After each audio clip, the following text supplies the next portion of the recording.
Shalom saudara, selamat hari kenaikan Tuhan Yesus Kristus. Dia pergi bukan untuk selamanya, tapi dia pergi untuk kembali. Saudara, di hari kenaikan ini ayo kita bangkitin iman kita. Jangan kita melakukan rutinitas agamawi kita, tapi setiap ada peristiwa kenaikan Tuhan Yesus, artinya Tuhan sedang memberikan warisan kepada setiap kita. Tuhan menjanjikan penolong dan penghibur bagi kita. Wow, bahkan Tuhan bilang gini loh, aku gak meninggalkan kau sebagai yatim piatu. Tuhan mengirimkan penghibur, Tuhan memberikan penolong buat kita, yaitu pribadi Tuhan itu sendiri. Dan yang dasarnya apa saudara? Ketika kita percaya Tuhan Yesus, hidup kita punya kepastian. Gak ada kata mudah-mudahan, gak ada kata lihat nanti, tapi pasti Tuhan menyiapkan tempat bagi kita di sorga nanti. Tuhan sedang menyiapkan rumah bagi kita untuk kita nanti bersama-sama dengan Dia dalam kekekalan. Wow, semangat saudara.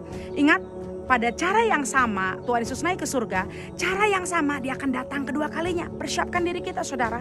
Tapi sebelum waktu itu datang, Tuhan udah janji loh sama kita, kita akan menerima kuasa kalau Roh Kudus turun ke atas kita.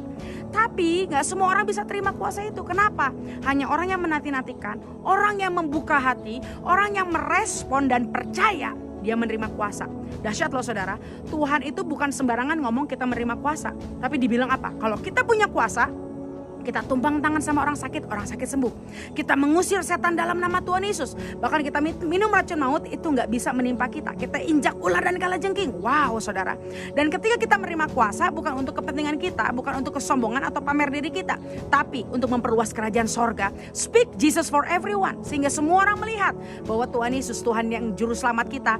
Tuhan Yesus, Dia Allah yang hidup. Dia bukan Tuhan yang mati, kubur kosong. Dia bangkit, Dia naik ke surga, dan Dia sedang menyelamatkan setiap kita.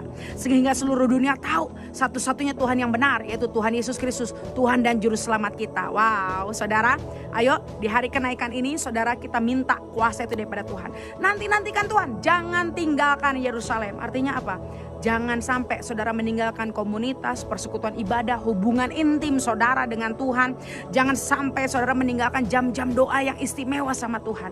Nantikan Tuhan. Kita gak tahu waktunya, kita gak tahu doa keberapa yang Tuhan mau jawab. Saudara, Tuhan hari ini sedang mau melakukan banyak mujizat loh. Jadi saudara kita lakukan kesetiaan, ketekunan kita. Saudara gak akan tahu puasa keberapa, pelayanan keberapa, doa keberapa yang di situ ada revival, ada kebangunan rohani. Bagian kita nantikan Tuhan. Jangan kecewa, tetap setia. Karena akan tiba waktunya Tuhan akan mengubah kita jadi manusia yang berbeda. Wow, selamat hari kenaikan Tuhan Yesus. Pastikan kita sudah terima kuasa itu, sehingga hidup kita tidak pernah sama lagi. Tetap semangat saudara, dan Immanuel.